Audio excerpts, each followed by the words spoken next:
En Colombie, une équipe de la DEA pourchasse des proies insaisissables. Des sous-marins chargés de cocaïne.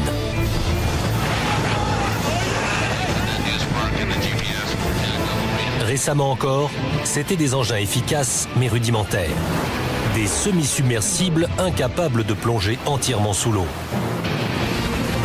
Mais aujourd'hui, il en existe un nouveau modèle. Capable de parcourir des milliers de kilomètres à 9 mètres de profondeur. C'est un cauchemar pour nous. Ces hommes cherchent le premier narco-sous-marin entièrement submersible. Gloire! Pour toujours! S'ils le trouvent, ce sera la plus grosse prise de leur vie. On n'avait encore jamais vu ça.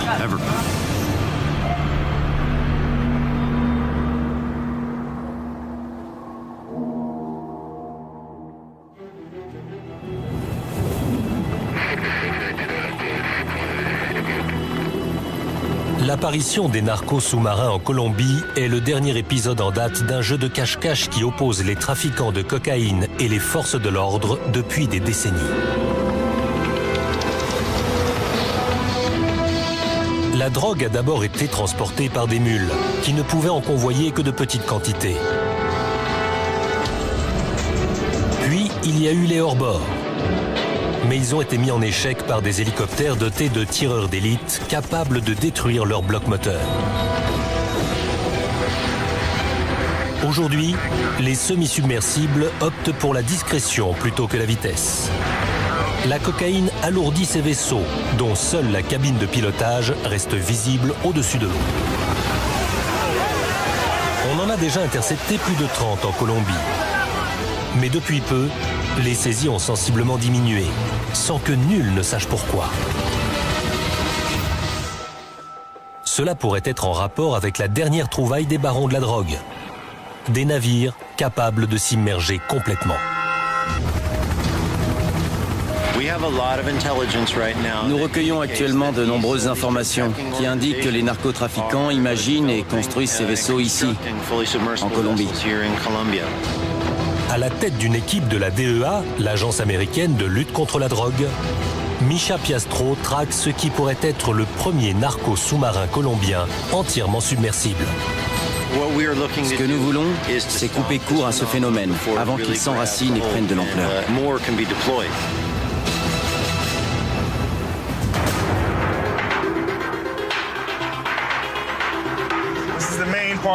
On est dans la partie principale de Tumaco, qui comprend El Centro, le centre-ville, et aussi le port. Ces hommes travaillent pour Misha Piastro. Eux aussi sont des agents de la DEA. Et leur mission est de localiser un semi-submersible caché sur la côte pacifique colombienne. Pour leur sécurité, nous n'indiquons que leur prénom et leur visage est partiellement caché. Notre cible est un semi-submersible pouvant transporter entre 5 et 7 tonnes de cocaïne. Ils opèrent dans une ville extrêmement violente, même pour la Colombie.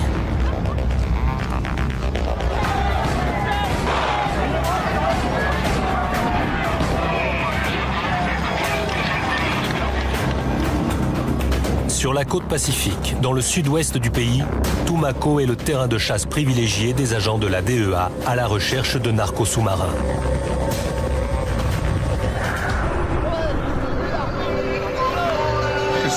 Personne ne veut avoir affaire à nous ici.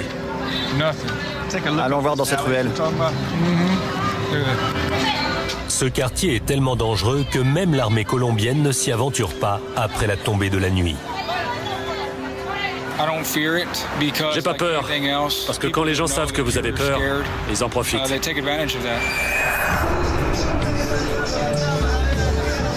Tony et Rich sont ici pour louer un bateau, avec lequel un informateur se rendra sur un chantier naval clandestin pour enregistrer ses coordonnées GPS. C'est votre bateau? Non, c'est à lui là-bas. Une bière? Avec plaisir. Combien la location pour une journée?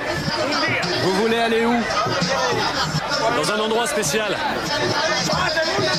Il faut me dire où vous allez. C'est Combien? Rich et Tony veulent louer le bateau sans son capitaine. Mais celui-ci fait des difficultés. Tout en négociant avec lui, les deux agents surveillent un autre homme, hors champ, qui garde la main sur une arme cachée sous sa chemise. Ils sont entraînés à voir des choses que personne d'autre ne remarque. Leur vie en dépend.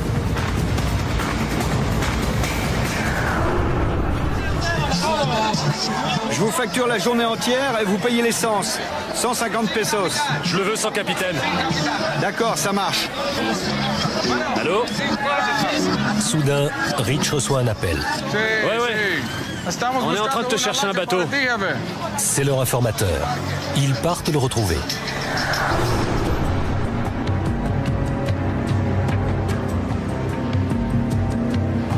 Nous attendons un informateur. Il va nous donner des tuyaux sur un semi-submersible en cours de construction, ici en Colombie. Ils ont choisi une plage fréquentée par les touristes afin d'attirer le moins possible l'attention. Mais leur informateur va-t-il se montrer? Dans ce boulot, vous travaillez avec les gens que vous arrêtez. Vous dépendez de vos informateurs. Souvent, les meilleurs sont des types impliqués dans le trafic de drogue depuis un bon moment. Quand vous vous mettez à leur niveau et que vous arrivez à communiquer avec eux, c'est toujours payant. Cet homme affirme savoir où se trouve le chantier naval clandestin. Si ces informations conduisent à une saisie, il gagnera jusqu'à 8 000 $. Une fortune dans cette ville où la plupart des habitants gagnent entre 1 et 2 $ par jour. S'il connaît l'emplacement du semi-submersible, c'est parce qu'il fait partie des ouvriers qui le fabriquent, dans les marais autour de Tumaco. Le chantier naval type qu'on trouve sur la côte ouest se situe dans les mangroves. Il y a des appentis et une bâche pour couvrir le vaisseau.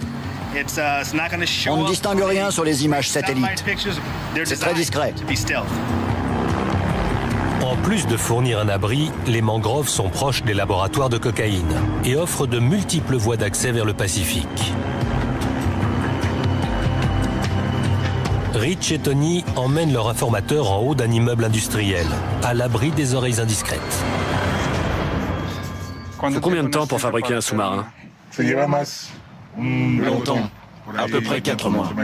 Et ça coûte combien? 1 million de $. 1 million. Il est gardé? Il y a des hommes qui surveillent. Ils ont des armes? Des fusils d'assaut Galil et des AK-47. Ils sont nombreux. Les narcotrafiquants tiennent à leur sous-marin. Celui-ci est gardé par 50 hommes équipés d'AK-47 et de fusils d'assaut israéliens Galil. Il ne fait aucun doute qu'ils seront prêts à tuer pour le protéger. L'informateur paraît détendu, mais il risque très gros. S'ils me capturent, ils me tuent. Il n'y a rien d'autre à attendre. J'ai déjà vu ce qu'ils font. On ne retrouve jamais le corps. Ils le coupent en petits morceaux et le jettent dans l'océan. On ne peut pas y échapper. Aujourd'hui, tu vas vérifier les coordonnées. Ok. Tu seras de retour quand? Vers 4 heures de l'après-midi. 4 heures. Ok. C'est bon. Le plan est établi. L'informateur se rendra sur le site ce matin, marquera ses coordonnées GPS et reprendra contact avec Rich et Tony en fin d'après-midi. Il se sent à l'aise avec nous. On a noué une relation de confiance. Le corps du semi-submersible est presque fini. Notre mission est de le saisir maintenant avant qu'il soit prêt à prendre la mer. L'informateur doit repérer le chantier à quelques mètres près. Sinon, il sera impossible à trouver. Aucune saisie de drogue n'est aussi importante que sa vie.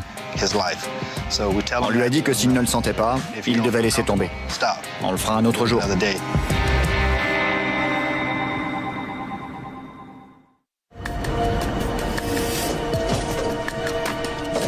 Le lendemain matin, Tony et Rich partent en patrouille dans la mangrove avec un commando de la garde côtière colombienne. Ces gars n'ont pas la vie facile. Ils se mettent en danger tous les jours. Pour nous, partir avec eux en patrouille ou sur une opération nous donne énormément de crédibilité. Moins de 10 minutes après avoir quitté Tumaco, ils pénètrent dans une jungle infestée de narcotrafiquants lourdement armés. Ils ont des mines. Ils tendent un fil à travers un cours d'eau comme celui-ci et elle se déclenche quand quelqu'un passe.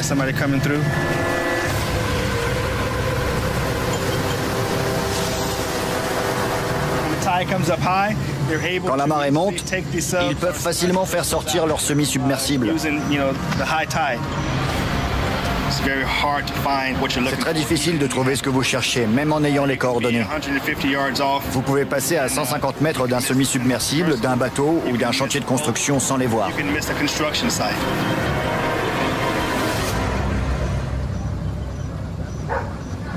Au bout d'une heure, ils s'arrêtent dans un élevage de crabes.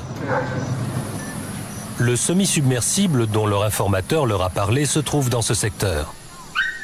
Ils doivent se renseigner sur d'éventuelles activités suspectes et la présence d'objets piégés ou de bombes.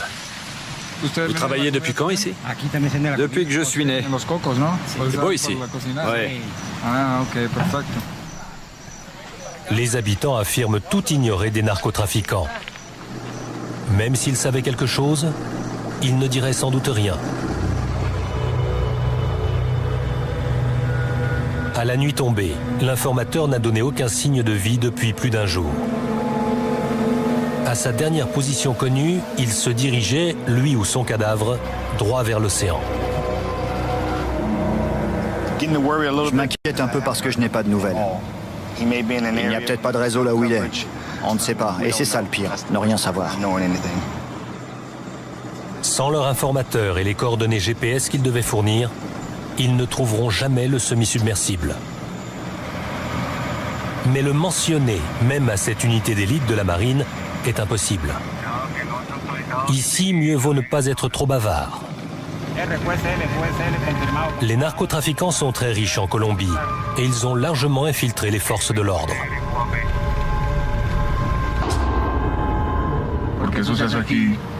C'est pour ça que je n'ai jamais travaillé avec les autorités de Tumaco.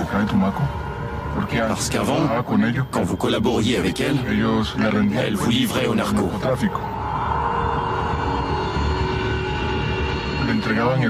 Et c'est eux qui s'occupaient de vous.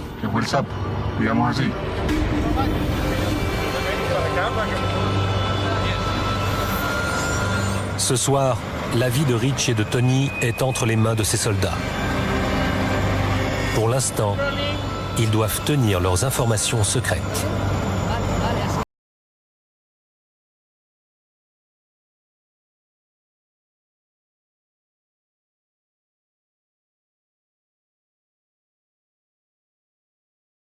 À la base des gardes-côtes.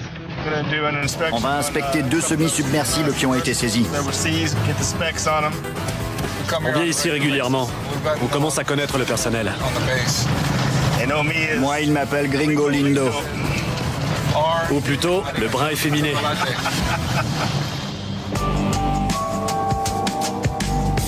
Avec celle de Tumaco, les gardes-côtes ne disposent que de 3 bases pour surveiller les 1400 km du littoral pacifique colombien. En chemin, Rich et Tony passent devant des rangées de moteurs puissants provenant des hors-bords pris aux trafiquants. La garde côtière sous-financée les récupère pour équiper ses propres embarcations. Sur la plage, entourée de bateaux confisqués, se trouvent 2 semi-submersibles qui vont permettre aux agents de la DEA de se faire une idée des dernières évolutions techniques imaginées par les cartels de la drogue.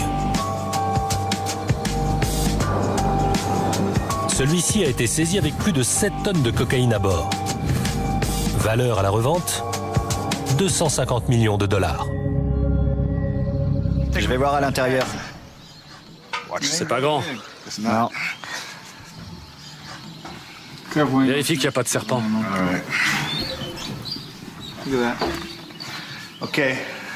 C'est un gros moteur. Ah bon? L'élément dont l'origine sera la plus facile à trouver est sans doute le moteur. Il s'agit d'un puissant diesel de semi-remorque capable d'assurer de très longs trajets. Les vannes sont ici. Quand ils sont repérés, ils les ouvrent et coulent l'embarcation. Ces vannes de sabordage permettent à un équipage sur le point d'être arrêté d'envoyer le vaisseau et sa cargaison par le fond, faisant ainsi disparaître toutes les pièces à conviction. Voici il y a un numéro de série. Peut-être qu'on pourra trouver d'où il vient. Les deux agents ont déjà vu des bateaux de ce type. L'homme qui les a créés, surnommé le capitaine Nemo, est aujourd'hui détenu dans une prison de haute sécurité. Mais son invention a perduré parmi une poignée de modèles qui se sont imposés à mesure que les narcos-sous-marins évoluaient. Une évolution que Misha, le supérieur de Rich et de Tony, observe depuis des années. Quand les narcotrafiquants ont commencé à fabriquer et utiliser des semi-submersibles, il en existait plusieurs types, tous différents. Avec le temps, ils sont devenus de moins en moins variés pour se réduire à 2 ou 3 modèles précis. Des sortes de Ferrari de la drogue. Ils sont devenus les modèles préférés. Aujourd'hui, quand on saisit un semi-submersible, il appartient à l'un de ces 2 ou 3 types. Là, on est dans la cale. Le bois a été façonné et revêtu de fibres de verre pour protéger la cargaison. 3 ou 4 hommes. Le capitaine, le navigateur, le mécanicien et un autre membre d'équipage. Généralement, il y a 2 mécaniciens. C'est là qu'ils dorment, par roulement. Système d'accélération, commande de gouvernail, jauge. Au total, il mesure une vingtaine de mètres de long. On peut facilement y mettre 6 ou 7 tonnes de cocaïne. Si toi et moi on restait là-dedans pendant 15 jours, on pourrait plus supporter à l'arrivée. Ça dépend combien on serait payé. Les équipages de ces engins naviguent dans des conditions difficiles. Plus de 70 degrés Celsius dans la cabine de pilotage. Des semaines en mer à respirer l'odeur du diesel, à dormir à tour de rôle et à manger des aliments en boîte, avec la peur constante de se noyer ou d'être coulé par une vague. Mais le travail est extrêmement lucratif, surtout pour le capitaine. 250 000 $ avant le départ et autant une fois la mission accomplie. $1 demi-million de dollars. Le risque en vaut la peine. Absolument. Et pour aller aux toilettes, il faut sortir à l'extérieur. Oui. Tu veux que je te fasse une démonstration? Ouais, t'as des lingettes?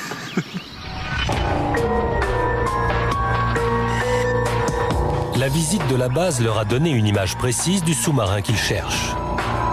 Il a toutes les chances d'être identique à ces deux-là. Mais il y a un problème.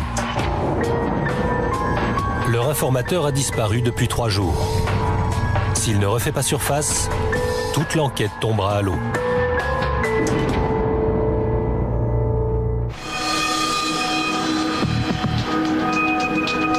Le premier informateur qu'on a rencontré la semaine dernière, on a perdu contact avec lui. Ça m'inquiète beaucoup. Généralement, ce genre de choses n'arrive pas.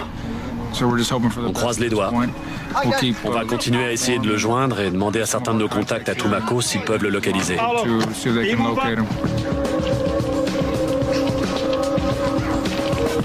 S'ils ne le retrouvent pas, Tony et Rich auront travaillé dur pendant des mois pour rien.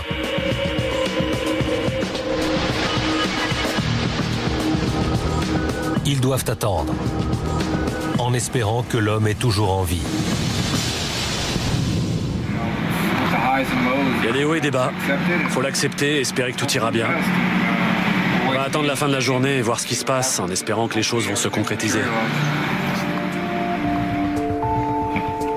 Tous deux ont de bonnes raisons d'être ici, dans ce coin reculé et dangereux de Colombie. Je dois tout faire pour que d'autres enfants ne grandissent pas comme moi.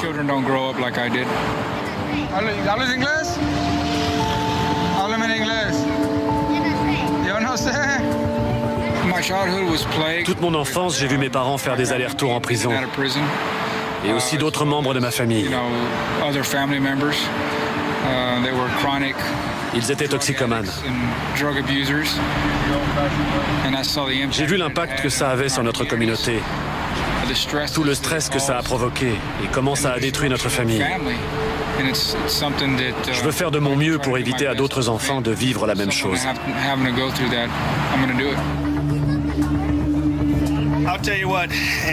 Vous savez, après 18 ans de métier, avoir le bon partenaire est crucial. On a des hauts et des bas, comme dans un mariage, mais je m'entends très bien avec Rich. C'est moi qui ai contrôlé ses antécédents quand il a postulé chez nous, alors qu'il était dans la police du Texas il y a 7 ans. Il est prêt à tout. Tony est comme un grand frère pour moi. Je peux partir dans les régions les plus dangereuses du pays en sachant qu'il est là. On se protège mutuellement.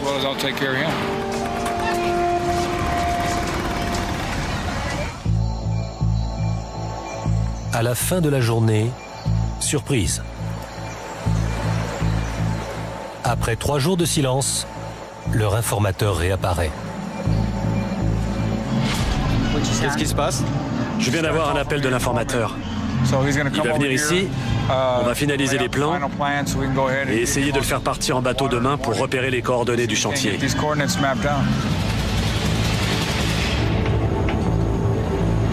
Pourquoi a-t-il rompu le contact aussi longtemps? Ils ne le sauront peut-être jamais. Mais Tony pense qu'il a eu peur. Il a eu la trouille. Il m'a donné des tas de bonnes excuses, mais au final, c'est le facteur peur qui a joué. Je comprends ça. C'est frustrant parce qu'on comptait sur lui et qu'il nous a fait faux bond. Mais il risque sa vie, alors je comprends sa peur.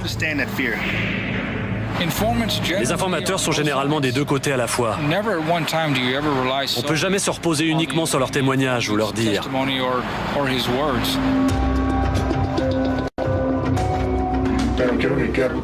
Que les choses soient claires. Vous ne devrez rien faire pendant 1 jour ou 2 après mon départ, pour ne pas que j'ai de problème. On te fait confiance. Fais-nous confiance aussi. J'ai confiance en vous.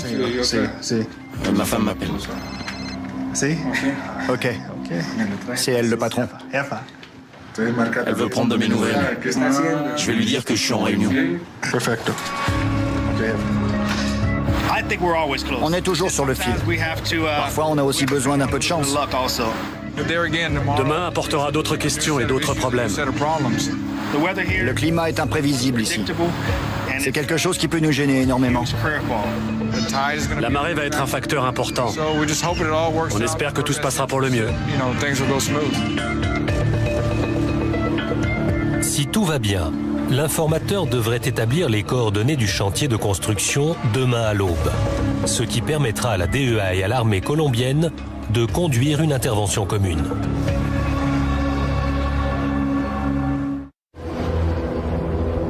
Les forces de l'ordre lancées à la recherche des narcos sous-marins savent que ceux-ci n'existeraient pas sans la drogue qu'ils transportent.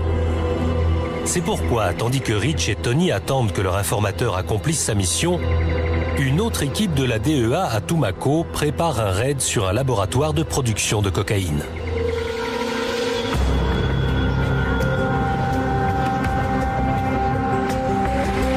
À l'aube, un commando de la police colombienne arrive pour le briefing.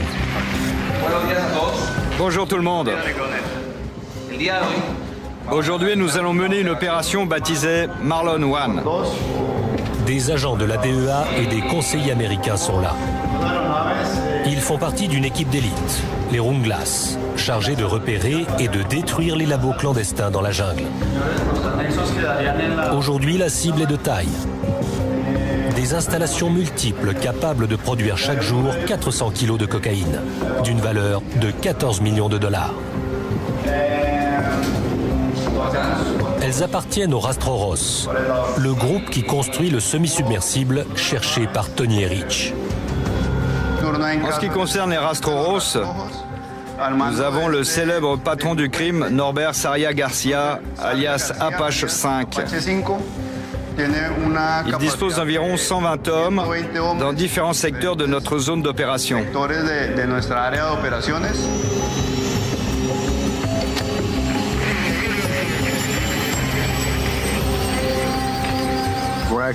On part à 50 km au nord de Tumaco. Si nos sources nous ont pas menti, ce sera un beau coup de filet. Comme toujours, les hommes se réunissent pour une prière collective. Nous te remercions, Seigneur. Bénis ce commando pour conquérir l'ennemi dangereux et mortel. Entoure-nous de la valeur et du sacrifice. La commando Runglas. Gloire pour toujours.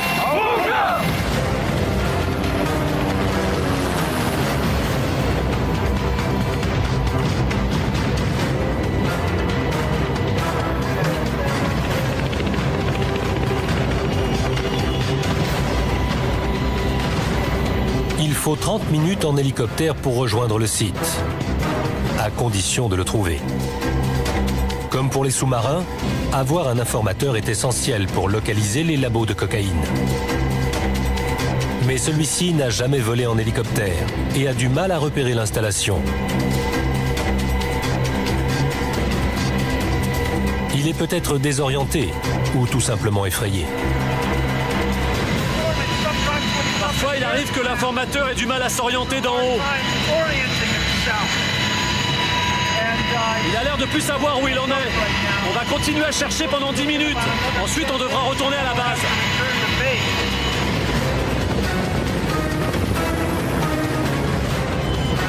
Après une demi-heure à tourner en rond, le niveau de carburant est bas.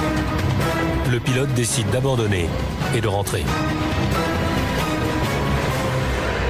Soudain, une structure apparaît.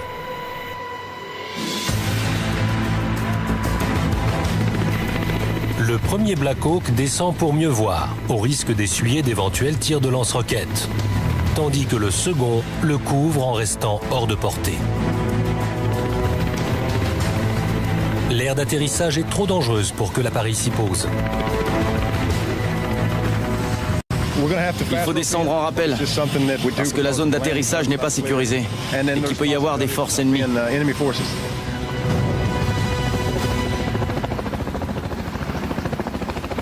Dans le ciel, le deuxième hélicoptère les couvre avec ses mitrailleuses embarquées. Les premiers hommes arrivés en bas sécurisent la zone. Puis, la longue marche jusqu'au labo commence. Les mines terrestres ont fait plus de victimes en Colombie qu'en Irak. Dans les heures qui viennent, les objets piégés et les embuscades seront les principales menaces.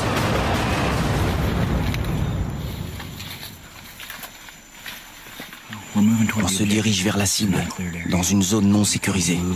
À chaque fois qu'on s'arrête pour voir ce qui se passe devant nous, comme maintenant, on se déploie à 360 degrés. Ils ont des engins explosifs improvisés, mais aussi des mitraillettes, des fusils automatiques et des lance-grenades. Toutes les armes qu'on a, ils les ont aussi. L'informateur nous a conduits sur ce sentier parce qu'il l'a reconnu. Il n'est pas très marqué, et il y a suffisamment de traces de pas pour montrer qu'il doit servir à quelque chose. Après 2 heures de marche dans la boue, des planches apparaissent sur le sentier, signe incontestable d'une présence humaine. Soudain, des coups de feu retentissent. Des tirs de 9 mm provenant du labo clandestin.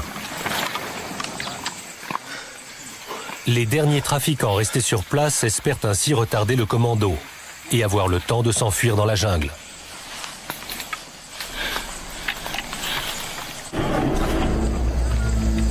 À 5 km de son point d'atterrissage, dans l'un des endroits les plus reculés du monde, l'équipe d'intervention découvre une immense fabrique de cocaïne.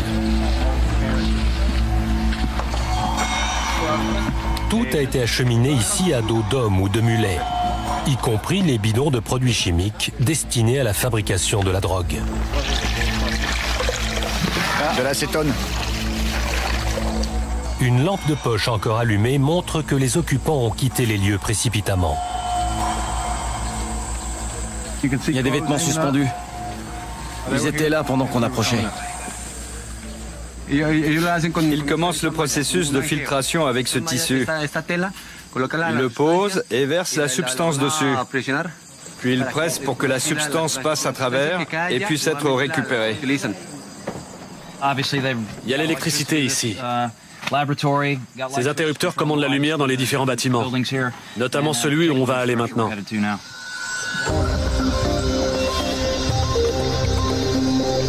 Voici la principale installation, où la poudre de cocaïne était séchée et comprimée sous forme de blocs. Ces micro-ondes servent à sécher le produit. Ils étaient en train de les emballer dans du plastique afin de les protéger pour les emmener. Voici un moule pour 1 kg de cocaïne. Ils pressent ça dessus. D'habitude, il y a un logo pour imprimer leur marque. Ensuite, ils finissent de presser les blocs et les mettent dans des sacs pour les protéger quand ils les chargent dans le sous-marin. On va sortir d'ici pour voir comment les gars préparent la démolition du laboratoire. On se sert de charges de C4 qui ont une vitesse de détonation d'environ 8000 mètres par seconde. Ce sont des explosifs puissants. Il ne faut pas traîner. S'ils ne sont pas de retour à l'aire d'atterrissage avant la tombée de la nuit, ils resteront bloqués ici. Une perspective dangereuse. Le jour baisse, on a encore de bonnes heures de marche devant nous. Faut qu'on y aille.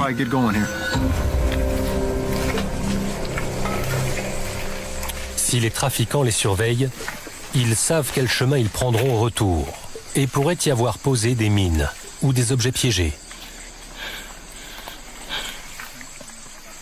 Les hommes décident donc de suivre un itinéraire un peu différent. En chemin, ils trouvent une autre cible.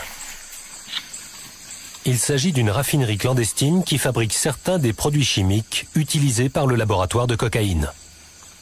98% des précurseurs chimiques utilisés par les labos de la région viennent de ces raffineries clandestines. Pour nous, ce sont des cibles très importantes.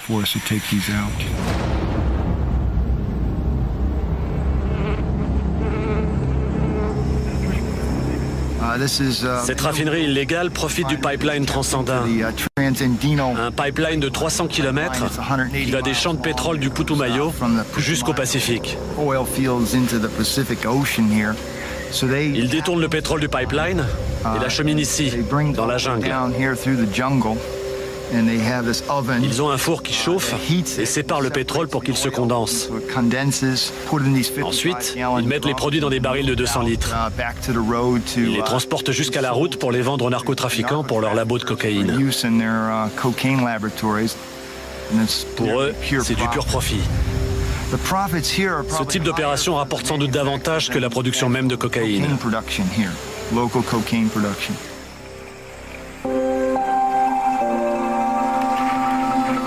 Les alentours sont souillés par le pétrole qui s'est répandu à terre.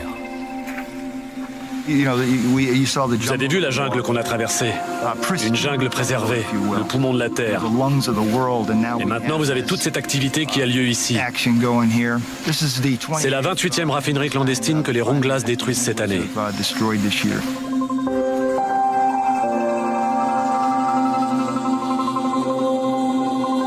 Cet informateur dit avoir travaillé ici pendant des semaines pour un salaire très faible. Lui et sa famille vivent avec à peine plus de 5 $ par jour. Le désespoir l'a poussé à tout risquer. Comment vous saviez qu'il y avait ça ici? Je fais des petits boulots à droite à gauche, quand j'en trouve. On m'a demandé de travailler ici. Et je suis venu aider. 5, 4, 3, 2, 1.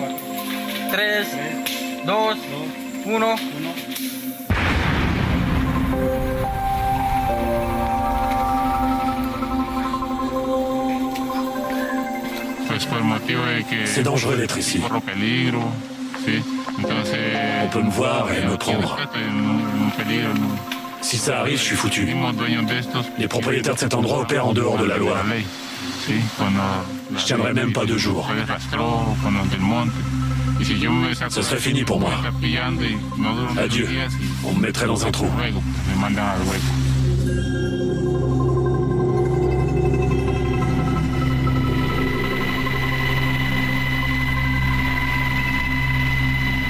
Au retour, personne ne parle. Ils avaient espéré que le labo serait en activité, mais ils n'y ont pas trouvé de drogue. Détruire un labo et une raffinerie est cependant une victoire. Et tout le monde est vivant. Ce n'est pas toujours le cas. Dans une semaine, un mitrailleur et un membre de ce commando vont mourir lors d'un assaut contre le repère d'un narcotrafiquant.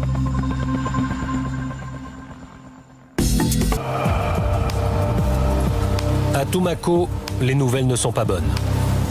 L'informateur de Tony Rich ne veut plus coopérer. D'après les rumeurs, le semi-submersible que les 2 agents cherchent serait parti en mer. Si c'est le cas, ils peuvent faire une croix dessus.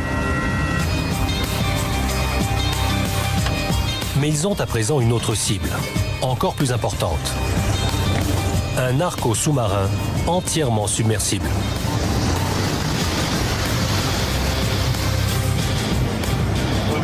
Selon les renseignements, notre prochaine mission devrait être fructueuse. Je ne peux pas vous dire où on va, mais on devrait y être dans à peu près 1 heure. C'est un engin que leur chef d'équipe, Misha Piastro, traque depuis près de 6 mois. Reste à l'intercepter avant que lui aussi ne disparaisse dans le Pacifique.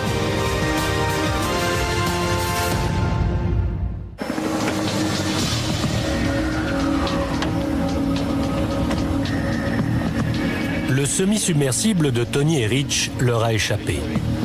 Mais aujourd'hui, les agents de la DEA s'apprêtent à opérer une prise qui va bientôt faire les gros titres du monde entier.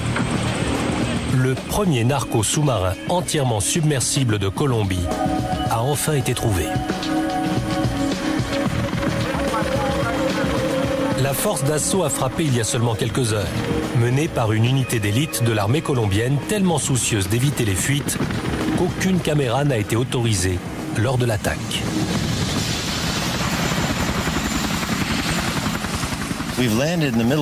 On est au milieu de nulle part, un peu en retrait de la côte, dans le dédale des cours d'eau marécageux du sud-ouest de la Colombie. D'ici, on va remonter un peu vers l'amont, jusqu'à l'endroit où se trouve le sous-marin. On pense que c'était le site de pré-lancement. Le sous-marin était fonctionnel et prêt à être mis à la mer dans les 2 prochains jours. Les bateaux de patrouille de la marine tournent dans un étroit passage encombré par la végétation. C'est extraordinairement bien caché. Très difficile à trouver.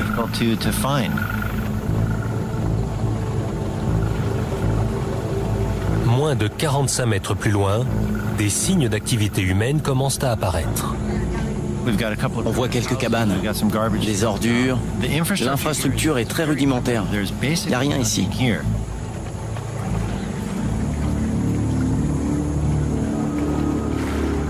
Et voici le fameux sous-marin.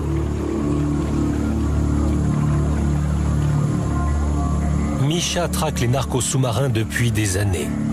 Et ce qu'il voit ici l'inquiète. Il est impressionnant. Je n'ai encore jamais rien vu de tel durant toute ma carrière en Colombie ou ailleurs dans le monde. Je dirais qu'il peut naviguer à 6 ou 9 mètres de profondeur. On n'avait encore jamais vu ça. Cet engin très élaboré fait 31 mètres de long et a été assemblé dans l'un des marais les plus reculés du monde. Son kiosque porte un ingénieux périscope fait d'éléments vendus dans n'importe quelle boutique d'électronique grand public. On dirait qu'en haut, il y a une sorte de périscope. Un périscope vidéo qui peut descendre pour que le pilote regarde ce qui se passe. Il faut qu'on aille examiner tout ça en détail. Ces images seront les premières filmées à l'intérieur de ce sous-marin.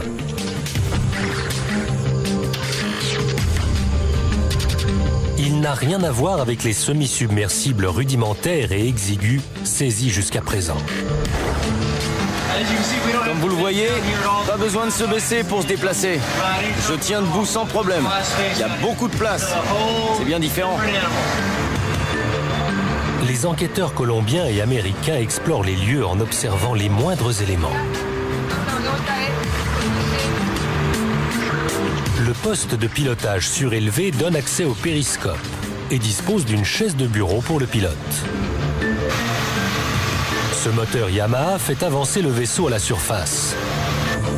Une entrée d'air et un tube d'échappement permettent au moteur de fonctionner quand le sous-marin est immergé. Il peut atteindre une vitesse de 12 nœuds à 9 mètres sous l'eau.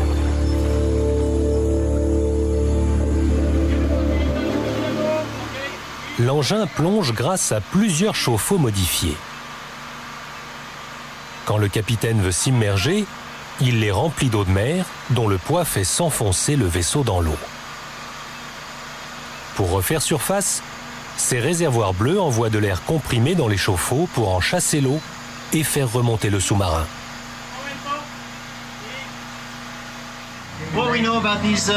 Ce qu'on sait, c'est que ce genre de projet peut nécessiter de 70 à 100 personnes. Il y a un gros travail de plomberie et d'électricité. Techniquement, c'est plus sophistiqué. Il faut avoir quelqu'un qui connaisse bien l'architecture navale pour arriver à faire ça. Des documents techniques écrits en russe ont été trouvés sur plusieurs chantiers navals clandestins.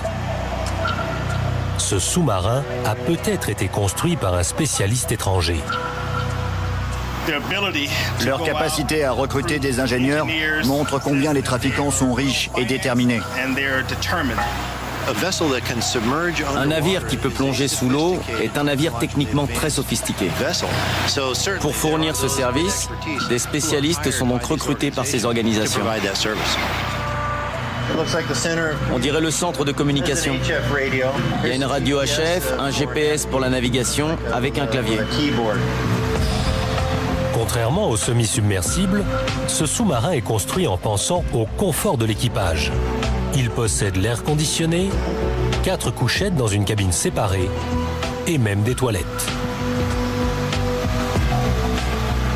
Ce qui me surprend le plus, c'est sa taille et la présence de toute cette technologie. Il ressemble beaucoup au sous-marin allemand de la Seconde Guerre mondiale.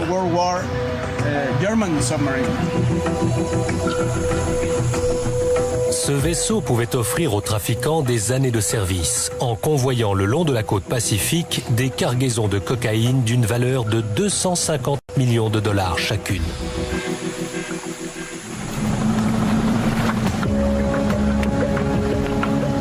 La saisie de ce sous-marin est une victoire. Mais il y en a probablement d'autres en construction. Et vu les milliards de dollars qui sont en jeu, les modes de transport vont continuer à évoluer. Le développement de sous-marins entièrement submersibles pour le narcotrafic colombien ne fait que commencer. Si ce type de transport se poursuit, il va se perfectionner.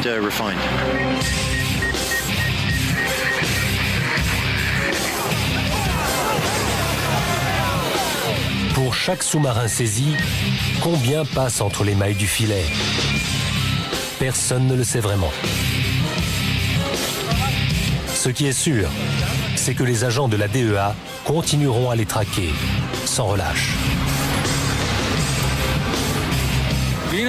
Être dans les forces de l'ordre, c'est comme les montagnes russes. On les gêne. Ils savent qu'on est ici. On a la technologie nécessaire et qu'on ne s'arrêtera pas. On a fait de grands pas dans la bonne direction ces dernières années, en travaillant en collaboration avec les autorités colombiennes. On restera à leur côté et on continuera. C'est pour ça que je suis ici. Si c'était facile, tout le monde le ferait.